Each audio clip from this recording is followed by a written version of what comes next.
itu berliku-liku jalannya. Ya, ada step by step. Ya, oke. 23 Oktober, Mbak Ayu dan Mas Hasbi. Sekarang Mas Hasbi dulu saya tanya. Tahu nggak nama Gubernur Lampung siapa? Arinal Junaidi. Benar? Nah, sekarang Mbak Ayu. Mbak Ayu, Ibu tanya, kalau Ketua LKKS Provinsi Lampung siapa? Iya, jadi Ketua LKKS Provinsi Lampung Wiana Sari Arina. Nah ini siapa Mbak? Siapa yang belakangan ini? Fitri Handayani. Ah, tadi udah bapaknya, ibunya. Sekarang siapa nama anaknya? Ya, sekarang kan panas ya. Jadi kalau lihat jangan pakai ini ya. Ini ada anduk khusus. Nah, kenapa anduk khusus? Karena anduknya ada nama siapa ini? Nama siapa? Iya, nama Pak Gubernur Lampung, biar selalu ingat ya, walaupun jauh di mata, dekat di hati. Ya, tepuk tangan dulu. Ya, silakan. Kelas jurusannya 12 akuntansi 2. Ikan hiu melayang-layang. I love you Ibu Arinal sayang.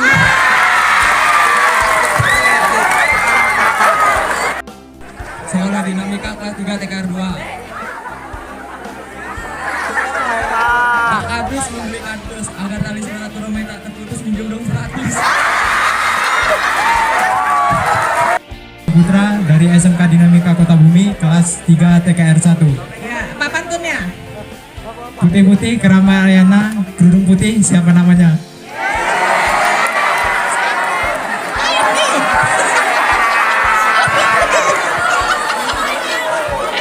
Kamu ditanya namanya siapa? Putih-putih Keramayana, kerudung putih, siapa namanya? Siapa namanya Mbak? Kita. Nah, bisa. Haryadi, pantaunya ialah buah manggis, buah pepaya. Cakep. Kamu manis, mau dong jadi pacar saya? Matanya ke sini lagi. Saya Fatahila Mirza Ismail Iya. dari SMA Mutua.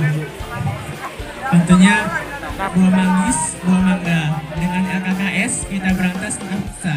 Oh ya, judul. Agar silaturahmi tidak terputus, bolehkah kita serius? Perkenalkan, nama saya Yoga Ferdiantara dari 12 TKJ. Pulau Sumba, Pulau Buru, Kota Bima, Kota Kupa. Kadang memang aku cemburu, ini cemburu tandanya sayang.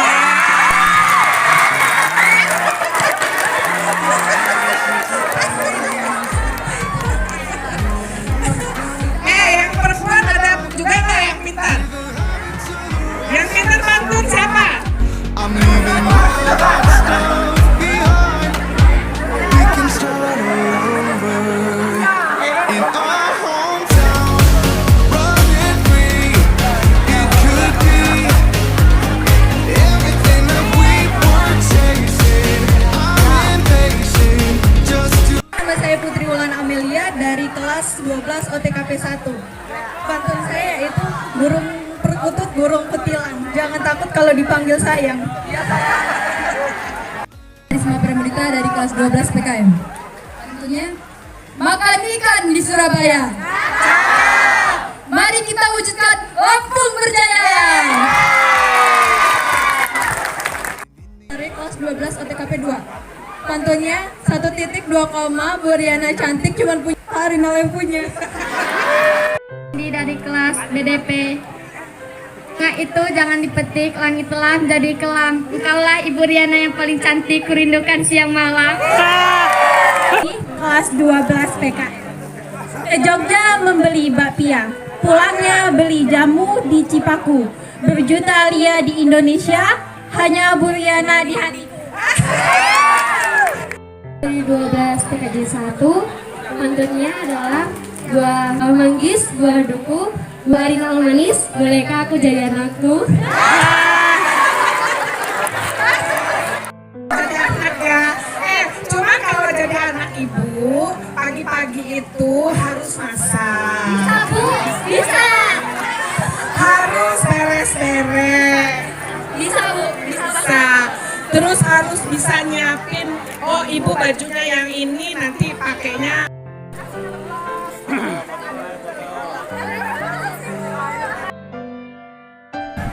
Bait pertama jawabnya apa tuh biasanya kalau orang pantun?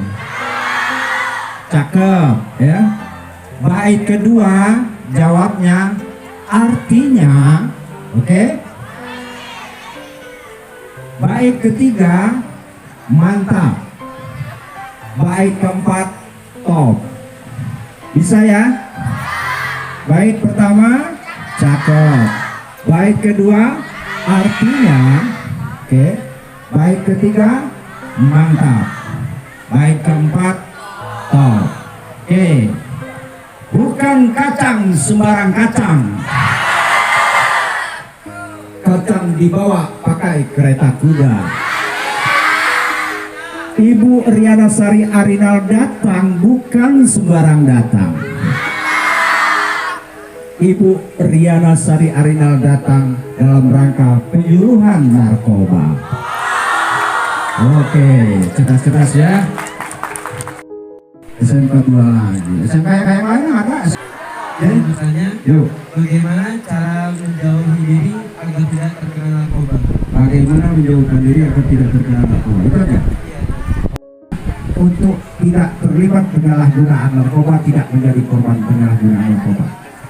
Selaku remaja, sebelum saya jawab, saya katakan, ini menjadi perhatian kita semua.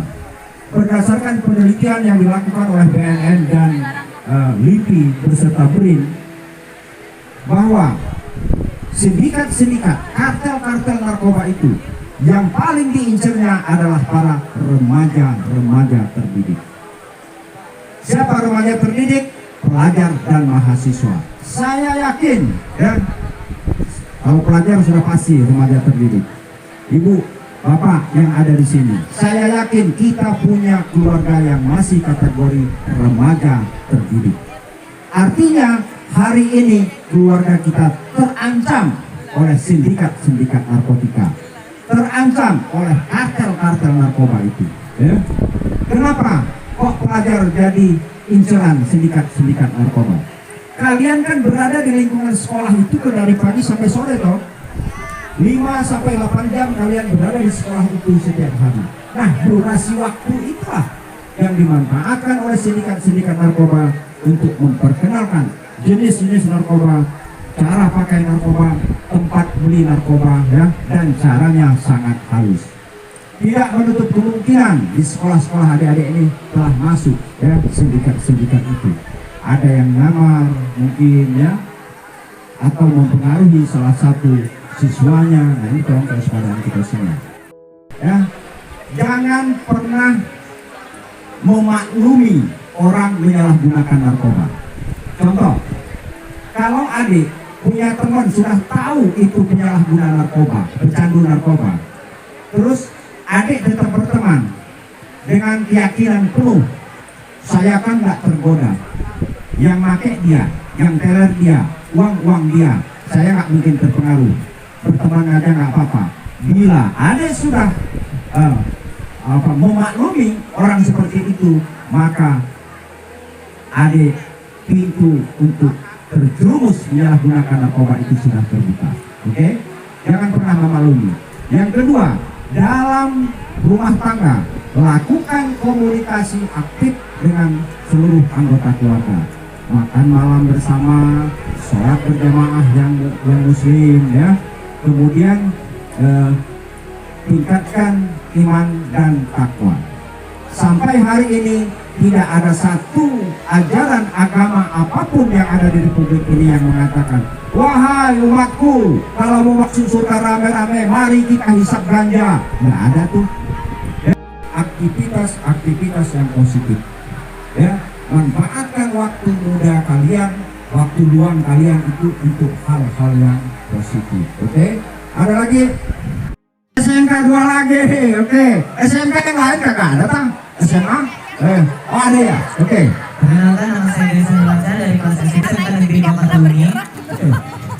Pertanyaan saya adalah, tadi dijelaskan untuk remaja yang terpapar narkoba akan dikenakan rehabilitasi. Pertanyaannya, seberapa efektifkah rehabilitasi ini untuk menanggulangi remaja yang sudah terpapar narkoba? Baik, saya langsung jawab, takut lupa ya. Pertanyaan pertama, seefektif apakah melakukan rehabilitasi? Sini dilakukan rehabilitasi. Rehabilitasi itu ada dua. Satu, rehabilitasi rawat jalan, dua, rehabilitasi rawat inap. Untuk Provinsi Lampung punya rumah sakit Loka ada di Kalianda.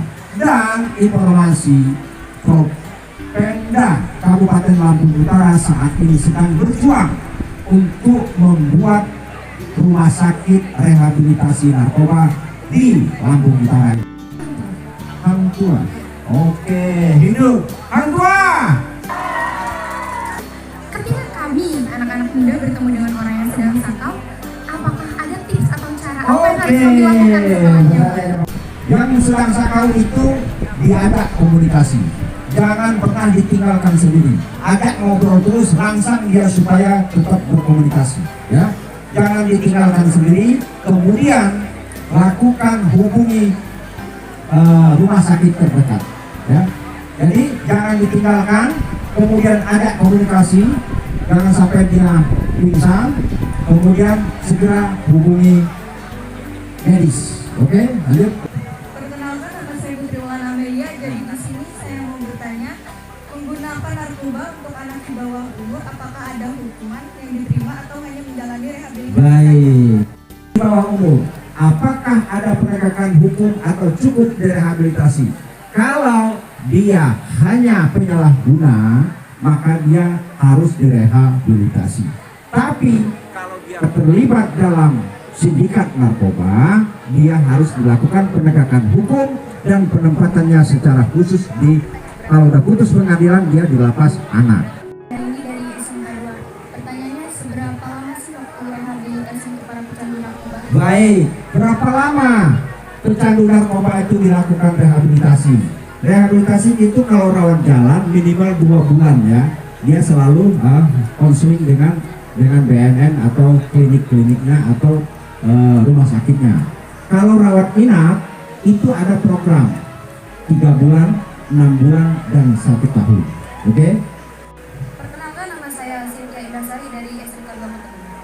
Pertanyaannya, kan biasanya di BNN itu ada undang-undang ya Pak? Ya. Undang-undang apa saja yang menjerat para pecandu narkoba? Wih, oke. Undang-undang yang bisa menjerat pecandu, penyalahguna, bandar, pengedar, kurir ya, keseluruhan ya.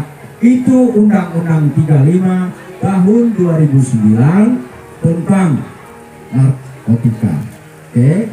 Kalau di Provinsi Lampung, kita punya peraturan daerah Provinsi Lampung nomor 1 tahun 2019 dan kita punya peraturan gubernur nomor 44 tahun 2019, dan untuk Lampung Utara sudah punya peraturan daerah tentang narkoba. Ramadhani dari SMK 2. Pertanyaannya, jika kita berada pada lingkungan yang menggunakan narkoba, apakah kita termasuk positif narkoba dan apa dampaknya bagi yang berada di lingkungan tersebut? Baik, narkoba. Kalau kita itu berada pada lingkungan orang menyalahgunakan, umpamanya kerja kelompok ya, kemudian salah satu menyalahgunakan narkoba, apakah kita positif? Ya, selain daripada ganja, tidak, ya, pernah coba-coba menyalahgunakan narkoba. Negara kita sekarang saat ini perang melawan narkoba. Yang namanya perang, semua anak bangsa siapapun dia wajib ikut berperang melawan narkoba. Oke? Bagaimana cara perang melawan narkoba? Saya kan cuma pelajar, saya kan cuma cewek, masih sekolah. Gimana cara perangnya Pak? Ya, cara perang melawan narkoba itu cukup dengan jaga, lindungi, bentengi diri kita dan orang-orang sekeliling kita untuk tidak pernah menyalahgunakan yang namanya narkoba. Dengan cara begitu, maka kalian sudah ikut perang melawan narkoba yang saat ini digelorakan oleh BNN, War on Drug, perang terhadap narkoba. Kalau ada yang nawarin menyalahgunakan narkoba, berani tolak. Kalau ada yang terlanjur sudah menjadi korban, menjadi pecandu narkoba, berani rehabilitasi. Dan bila melihat, menyaksikan, mengetahui ada transaksi, ada penyalahgunaan narkoba, berani lapor. Maka itulah perang melawan narkoba. Oke?